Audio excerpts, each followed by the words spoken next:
기독교의 자유의 대헌장이라고 불리는 책이 바로 성경 66권 중에서 오늘 갈라디아서입니다. 자유의 대헌장. 갈라디아서, 우리가 오늘 주신 말씀을 통하여 과연 자유가 무엇인가?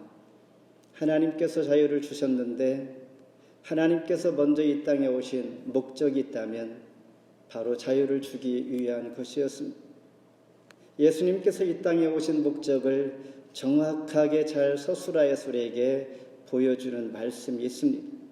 누가복음 4장 18, 19절에 이렇게 말합니다. 가난한 자에게 복음을 전하게 하시려고 나를 보내사 포로된 자에게 자유를, 눈먼 자에게 다시 보게 함을 전파하며 눌린 자를 자유케 하고 주의 은혜의 해를 전파하게 하려 하심이라. 예수님께서 이 땅에 오신 목적을 이 두 구절에서 정확히 설명해 줍니다. 포로된 자, 눈먼 자, 소경의 눈을 뜨게 하시고, 주님께서는 그 목적이 무엇일까? 진짜 소경의 눈을 뜨게 하는 목적도 있지만 진짜의 목적은 영적으로 어두워서 보지 못하는 자들이 보게 하는 것입니다. 오늘 저와 여러분은 눈이 있지만 다 볼 수 있으나 우리는 보지 못하는 것이 있습니다. 영적인 눈을 떠야 한다라는 것입니다. 주님께서는 그 영의 눈을 뜨게 하고 눌린 자를 자유케 하며 은혜의 해를 전파하게 하려 함이라 말씀하셨습니다. 당시에 갈라디아 교회는 이단, 그러니까 가짜 교사들, 가짜 말씀을 전하는 자들이 있었습니다. 그들이 말하기를 예수뿐만 아니라 할례를 받아야 여러분 구원이 있습니다 라고 하는 것이었습니다. 갈라디아 교회의 복음을 사도 바울이 1차 전도 여행 때에 세우면서 전했던 그 복음 믿음 안에 있기를 내가 정말 원한다. 간절한 마음이죠. 선교사님의 마음. 그래서 5장 10절로 쭉 보면 5장 10절에 너희를 요동하게 하는 자는 누구든지 심판을 받으리라. 너희가 다름질을 잘하더니 누가 너희를 박아 진리를 순종하지 못하게 하였는가. 그 권면은 너희를 부르신 이에게서 난 것이 아니라 하나님께서 난 것이다. 이렇게 사도 바울은 갈라디아 교회에 말하고 있는 것입니다. 그러면서 이제는 예수 그리스도의 구속의 피로 말미암아 율법에서 자유되었습니다. 주의 속박에서 자유하게 되었습니다. 그러니까 오늘 우리에게 주시는 메시지 자유란 의미는 지금부터 자유다 이런 의미가 아닙니다. 과거에서 자유를 줘서 지금 내가 이렇게 되었습니다라고 우리가 이해하면 말씀을 쉽게 함께 이해가 될 줄 믿습니다. 첫 번째, 육체의 귀를 삼지 말라 이렇게 말씀합니다. 13절 한 목소리로 읽겠습니다. 형제들아 너희가 자유를 위하여 부르심을 입었으니 그러나 그 자유로 육체의 귀를 삼지 말고 오직 사랑으로 서로 종 노릇하라. 갈라디아 교회의 가장 큰 근심이죠. 복음을 통해서 율법과 죄에서 자유되었는데 앞서 말한 대로 할례를 받아야 구원이 있다라고 하는 것 오해하고 있는 것입니다. 지금은 아니겠지만 옛날에 이런 이야기가 있었습니다. 아프리카 사람이 미국의 어느 좋은 호텔에 투숙해 있었습니다. 수도 탭을 트니 수돗물이 콸콸콸 나오는 것이었어요. 너무나 신기했겠죠. 그래서 그가 나가면서 수도 탭을 떼가지고 자기 집에 붙여보니까 물이 안 나왔다. 우리는 너무나 이해할 만한 이야기지만은 그들은 너무나 신기했고 꼭 그렇게 붙이면 나올 줄 알았던 것이죠. 우리가 살아가면서 때로 내 생각과 다른 경험들이 있을 때 내가 이 일을 통하여서 내가 경험하고자 하는 것은 이거였는데 전혀 엉뚱한 것들을 내가 체험하게 될 때 이게 바로 이런 거였어 라고 이렇게 우리는 말을 할 때가 있습니다. 예수님께서 말씀하시는 자유도 바로 그런 것입니다.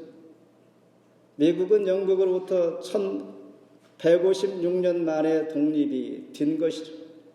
그러면서 그들에게 독립선언서가 있습니다. 인간은 모두 생명 그리고 자유와 행복을 추구할 권리를 신으로부터 우리가 부여받았다. 이것이 바로 독립선언서입니다. 내가 자유합니다가 아니라 이미 하나님께서 주셨다라는 것, 부여받았다, 나에게 주어졌다라는 고백입니다. 요한복음 8장 36절에 그러므로 아들이 너희를 자유롭게 하면 너희가 참으로 자유로우리라. 그러니까 이 자유는 하나님께서 주신다라는 것이죠. 하나님의 아들이. 그래서 우리는 이 자유에 대해서 더욱더 자세하게 편하게 쉽게 설명한 이야기가 있습니다. 성 어거스틴은 자유에 대해서 이렇게 말했습니다. 먼저 하나님을 사랑하라. 그 다음에는 당신 좋을 대로 하라. 이것이 성경적인 자유를 신앙의 윤리로 입각하여 잘 표현한 내용이죠. 하나님을 사랑하다. 그러면 진정 자유가 무엇인지 알게 되니까 그 다음에 너희 마음대로 하라 그랬습니다. 이것이 오늘 육체의 기회로 사용해서는 안 되는 것이 자유다라고 말하는 것입니다. 그래서 육체의 교회, 우리 몸도 몸이지만은 단순히 몸이 아닌 죄악된 본성을 여기에서 몸이라고 표현합니다. 우리 몸을 위하여 자유를 사용하지 말라 그런 것은 우리 행동도 포함이 되겠지만은 죄악된 우리 본성이 있습니다. 하나님을 떠난 이 본성, 인간의 본연의 아담으로부터 받은 이 본성을 우리가 마음대로 사용하지 않기를 원한다라는 것.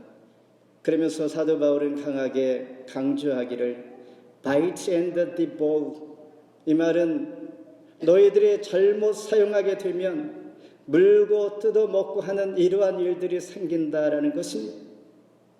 그러면서 잘못 자유를 사용하면 enslaved, 더 종이 되어버리고 구속되어버리고 하나님께서 죄 가운데 자유케 하셨는데 정말 세상에 종처럼 되어버린다라는 것. 기차는 어느 때에 자유합니까? 철로를 따라갈 때입니다. 물고기는 물속에 있을 때 자유한 것처럼 그리스도인은 어느 때에 자유합니까? 주 안에 있을 때입니다. 그러니 진정한 자유는 우리 마음을 어디에 두는가라고 거기에 달려 있다는 것입니다. 거기에서 출발을 하는 것입니다. 내 마음이 어디에 두고 내가 출발하고 있는가. 다른 곳에 마음을 두고 출발한다는 것은 그것은 아무리 멀리 갈지라도 다른 결과를 얻게 되는 것이죠. 오늘 주 안에서 마음을 두고 출발합시다. 모든 것을 만사를 주 안에서 마음을 두고 시작할 때에 하나님께서 어떻게 하시는지를 우리가 눈으로 보면서 맞다 틀리다 그때는 너희 마음대로 하라. 성 어거스틴이 말한 것처럼 진짜 자유가 여기에서 시작이 되는 거다라는 것입니다. 그러면서 주 안에서 우리는 전적으로 신뢰할 때에 진정한 자유가 주어진다라는 것. 두 번째는 사랑으로 종 노릇하라. 역시 13절 후반부에 기회를 삼지 말고 오직 사랑으로 서로 종 노릇하라. 당시 사도 바울 당시는 유대인, 헬라인, 그리고 종, 자유인, 남자, 여자 모두가 이런 상황에서 신정한 사랑으로 종 노릇하라. 종들이 많았으니까 그때 차별을 또한 종을 또한 여자를 어린아기를 그냥 하나의 물건을 주고받고 하는 것 정도로 생각했던 이때에 사랑으로 종 노릇하라. 사도 바울은 가히 혁명적인 메시지를 주는 것입니다. 그러면서 사도 바울은 사회법을 어기거나 혼란을 만들지는 않았습니다. 서로 존중하면서 인격적으로 하나님의 메시지를 전하게 되는 것이죠. 종에서 자유한 자가 되었는데 또 종이 되려고 하는 겁니까? 우리는 이렇게 이해할 수가 있습니다. 사랑으로 서로 종로로 타라. 종이었던 자가 자유를 주셨는데 하나님 어찌 또 종이 되라 합니까? 이것을 우리는 역설적인 진리다 이렇게 말합니다. 더 높은 삶의 기준을 우리에게 제시하는 것이죠. 진정한 자유는 사랑으로 섬기는 것이다. 지난주에 말씀드렸듯이 예수님은 이 땅에 어떻게 오셨다고? 섬기기 위하여 오셨다. 우리를 구원하기 위해 오셨다라는 말이 맞는데 섬긴다는 것은, 그래서 예수님께서 저와 여러분의 기묘자 묘사 그랬죠. 모사, 우리의 카운셀러요. 또한 우리 등에 메고 있는 섬기는 자로 우리에게 보여주신 것처럼 진정한 자유는 사랑으로 섬기는 것이다. 주님이 십자가에 몸을 내어주신 것처럼 사랑의 행위를 동반하는 것. 구체적으로 요한복음 14장 15절에 너희가 나를 사랑한다면 나의 계명을 지키리라 그랬습니다. 그리고 오늘 본문 이후에 쭉 더 가면 6장 2절에 너희가 짐을 서로 지라 그리하면 그리스도의 법을 성취하라. 우리 마음에 둘 뿐만 아니라 지키는 것 행위까지 더 나아가 하나님께서 우리에게 말씀하시는 것, 진정한 이것이 자유다라고 말씀합니다. 그리스도의 사랑이 우리 안에 충만해질 때에 그 사랑으로 사랑하는 것이죠. 사랑도 내 힘으로 할 수 없는 것이죠. 사랑할 수 있는 마음조차도 되지 않는데 이것은 불가능합니다. 억지가 될 수 있는데 하나님의 은혜를 입을 수 있도록 하나님의 사랑을 입은 자는 넉넉히 가능하지요. 사업을 잘하는 분은 경험이 풍부할 때에 그 힘으로 넉넉히 감당해 갈 수 있는 것처럼 처음 시작하는 사람이 경험이 없는 자가 마음은 원이로되 그게 되겠습니까? 무엇인가 채워져 가는 것이. 어린 아기가 말을 시작한다 하면 그 아기가 갑자기 말을 하는 것이 아닙니다. 2살부터 말한다는 것은 2년 동안 많이 들어왔던 것을 그때 이제 말문이 터진 것처럼 하나님의 은혜가 임하고 사랑이 임하면 우리가 그 사랑으로 가능해지는데 그 사랑으로 섬기라 이렇게 사도 바울은 말씀하십니다. 종노릇하는 것 힘들지요. 어렵지요. 자녀를 양육할 때도 쉽지 않습니다. 그러나 할 수 있는 것은 자녀이기 때문에 하는 것이고 자식을 사랑하기 때문에 하는 것이요. 하나님을 섬기는 것도 어려운데 하나님께서 나를 사랑하셨으므로 주신 사랑이 있기에 가능하다는 것입니다. 요한복음 8장에 가늠한 여인을 주님 부르셨고 그가 잡혀왔을 때 지켜보고 있던 자들이 너희가 죄 없는 자가 돌로 치라. 그러니 다 떠났습니다. 이제 주변에 너를 돌로 치려고 하는 자가 있느냐? 보이지 않습니다. 이제는 다시는 죄를 범하지 말라 이렇게 말씀하시는 거죠. 이것이 바로 예수 그리스도의 사랑이요. 그 사랑 안에서 내가 감사하면서 섬기게 되고 죄를 지을 수 있음에도 불구하고 주님께서 나를 이렇게 용서해 주셨는데 라는 그 은혜로 말미암아 그런 마음으로 내가 순간순간 죄를 범하지 않을 수 있다라는 것입니다. 사랑으로 종노릇하는 것, 어쩌면 그리스도인들에게 하나님 부르시고 사명으로 주신 것입니다. 그리고 이 자체가 바로 예수님을 따르는 삶인 것이죠. 그래서 우리가 이해하다 영어로 understand 그러죠. 서 있는 것, 아래 있는 것, 전치사와 동사가에게 붙어 있는 것, 서로가 서서 바라볼 때 진정한 사랑이 있는 것처럼 사랑으로 서로 종로로 달아 말씀하시는 것이죠. 마지막으로 성령을 쫓아 행하라 그랬습니다. 16절 같이 한번 읽습니다. 내가 이르노니 너희는 성령을 따라 행하라. 그리하면 육체의 욕심을 이루지 아니하리라. 성령과 대비되는 말씀 많이 나오는데 바로 율법입니다. 율법이란 과연 무엇일까? 율법은 두 가지 기능이 있습니다. 하나는 죄를 깨닫게 하는 것이요, 죄로 인해서 우리가 죽는다는 것을 가르쳐 줍니다. 로마서 3장 20절에 율법 행위로 그 앞에 의롭다 하심을 얻을 육체가 없나니 율법으로는 죄를 깨달음이니라. 모든 사람들이 다 죄인이기 때문에 율법 앞에 죽을 수밖에 없어요. 그러나 율법은 내가 죄인이고 또한 율법을 통하여 내가 결국 죄인으로 죽게 되는구나라는 것을 깨닫게 하는 것입니다. 멸망할 존재라는 것이죠. 아울러 참된 구원의 길을 우리가 찾게 되는 것입니다. 죄에 있는 사람들은 죄의 무거운 짐에서 벗어나기를 원하죠. 죄 가운데 자유함을, 이처럼 율법 안에 있는 자들은 어떻게 하면 내가 자유할 수 있고 영생할 수 있고 천국에 갈 수 있을까, 구원받을 수 있을까, 이런 생각을 하게 되는데 바로 율법 이 얘기가 나오면 바로 복음 구원의 길을 우리에게 가르쳐 줍니다. 그런데 지금 오늘 본문에서의 문제는 갈라디아 교회는 율법과 죄의 종으로 지금 남아 있다는 것입니다. 그런데 율법은 언제까지 우리에게 이렇게 얘기를 해야 되는가? 율법에도 유효기간이 있습니다. 모든 물건들이 유효기간이 있는 것처럼 그 기간이 지난 것을 먹으면 우리가 탈이 나는 것처럼 율법의 유효기간은 3장 19절에 이렇게 소개됩니다. 율법은 한 중보자의 손으로 베푸신 것인데 약속하신 자손이 오시기까지 있을 것이라.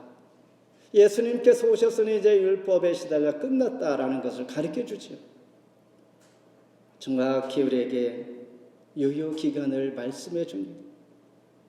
복음은 율법의 완성이므로 율법을 폐하는 것이 아니라 이제는 복음, 구원의 길, 생명의 길을 제시한 예수 그리스도의 복음이 우리가 붙잡고 가야 할 자유인의 자세다라는 것입니다. 성령을 쫓아 행한다는 것, 다시 말해서 그분을 인정하는 것입니다. 예수님이 나의 우리 삶의 주인이다라고 인정하는 것, 예수님의 뜻대로 맞추어 살아가는 것, 이것이 바로 성령을 쫓아 행하는 것입니다. 어렵지 않습니다. 성령을 쫓아 하는 것. 그렇다면 성령이 무엇인가? 어떤 사람이 성령 안에서 살아가는 자인가? 고린도전서 12장 3절에 성령으로 아니하고는 누구든지 예수를 주라 할 수 없느니라. 예수님이 나의 주요, 주는 나의 주인 킹이라는 말입니다. 나의 하나님이라는 말입니다. 나의 삶의 주인이다라고 고백하는 자, 이분은 그 마음속에 이미 성령이 있는 것이죠. 5장 22, 23절에 보면 성령의 9가지 열매가 있습니다. 9가지 열매, 성령의 열매. 우리는 9가지니까 복수로 말씀할 수 있겠으나 프루트는 단수형으로 소개하면서 단 한 가지인 것입니다. 성령은 하나요. 그러나 색깔은, 모양은, 기능들은, 성향은 9가지로 나타나는 것입니다. 어떤 사람은 사랑이 많고, 어떤 사람은 참을성이 많고, 어떤 사람은 선하고. 그런데 그것이 자기에게 주어진 성령, 오직 나는 사랑이야, 나는 오래 참음이 아니라 다 있는데 그 중에 성향이 더 색깔이 강하게 나타나는 것입니다. 왜냐하면 성령은 한 분이기 때문이에요. 성령을 쫓아 행하는 것. 내가 예수님을 나의 주인으로 고백할 때 나는 내 안에 성령이 있는 것이고 내재하는 것이요, 그래서 성령 충만함을 받는 것입니다. 내 자신을 확실하게 지배하게, 내 삶을 기쁘게 성령의 열매들로 가득 찰 수 있도록 내가 구하는 것입니다. 그렇지 않으면 약해서 정말 있는지 없는지 표가 나지 아니할 정도입니다. 자, 그렇다면 성령을 쫓아 행할 때 어떠한 일들이 일어날까? 내 생각을 포기하는 것입니다. 하나님의 선하신 뜻에 맞춰야 합니다. 우리는 다 잃어버리고 자아를 잃어버린 것처럼 서운해할 수도 있겠지만은, 그런데 놀랍게도 이상하게 하나님께서 그때 하시면 해결되는 것을 보게 됩니다. 이것이 성령의 은혜를, 성령을 쫓아 행하는 사람들의 고백입니다. 그러면서 우리는 적극적으로 성령의 뜻을 따라 살려고 우리는 몸부림쳐야 합니다. 결심해야 합니다. 하나님 의지할 때 정말 하나님께서 하시는가 안 하시는가, 하나님은 심지어 테스트를 하라 이렇게 말씀하십니다. 사람이 육체로 심고 갈고 닦아도 결국은 썩어질 것으로 거둘 뿐입니다. 부질없는 것은 아무리 많이 모아도 결과는 똑같은 것이죠. 진리가 될 수 없는 것처럼 달라지는 것이 없다라는 것입니다. 결론적으로 오직 성령을 쫓아 행할 수 있는 저와 여러분 되기를 바랍니다. 말씀을 맺습니다. 창세기 전체를 한마디로 우리 말한다면 doing the law입니다. 법 안에서 우리가 행하는 것, 규정 안에서 하나님께서 우리에게 섭리 가운데 인도하실 때에 무엇인가 우리를 틀에 우리를 인도해 주시는 어떤 폼이 있습니다. 오늘날 많은 사람들이 어떻게 합니까? 목표와 목적이 있다면 나를 어떤 프로그램 틀에 갖춰 놓고 달려갑니다. 그래야만 그 뜻을 이룰 수 있기 때문에 스스로가 내 자신을 속박시키면서 살아가고 있다는 것이 모든 사람들이 내가 달려가고 있는 것, 그 속박 아닌 것이 무엇이 있습니까? 저는 이민 온 이래에 글을 쓰는 것, 라이팅을 시작했어요. 처음에는 제가 라이팅 쓰기를 연습하기 위해서 시작했던 것인데 지금은 삶의 서술이 되었지만은 무엇인가 삶에서 내 자신을 위하여 어떠한 규정에 속박시켜서 달려갑니다. 어쩌면 그 속박이 좋기도 합니다. 우리는 그런 것이 없다면 시간을 낭비하고 또한 구심점을 잃어서 우리는 방황할 수 있기 때문입니다. 진정한 오늘 말씀에서 자유는 무엇인가? 이 속박에서 벗어나는 것입니다. 그래서 celebrating freedom이라고 이렇게 말합니다. 불렀다는 것이요 자유를 통하여 우리를 부르심은 그 시작은 창세기 3장 9절에서 하나님이 아담을 부르시며 너희가 어디 있느냐? 라고 묻습니다. 하나님이 아담이 어디 있는지 몰라서 이렇게 물을까요? 어디 있는지 장소가 아니라 너 마음이 지금 어디에 있는가라는 묻는 것입니다. 오늘 저와 여러분의 마음이 어디에 있습니까? 그리스도 안에 정말 있습니까? 성령을 쫓아 내가 서 있는가? 내 마음의 현 주소를 우리가 돌아볼 때에 오늘 우리는 진정한 자유한 자의 시작 출발이라고 볼 수가 있는데 하나님은 아담을 부르시면서 너희가 어디 있느냐? 이런 동일한 마음으로 하나님께서 저와 여러분을 오늘 부르시는 것입니다. 왜냐하면 많은 사람들이 주와 사탄의 종으로 매여 살기 때문입니다.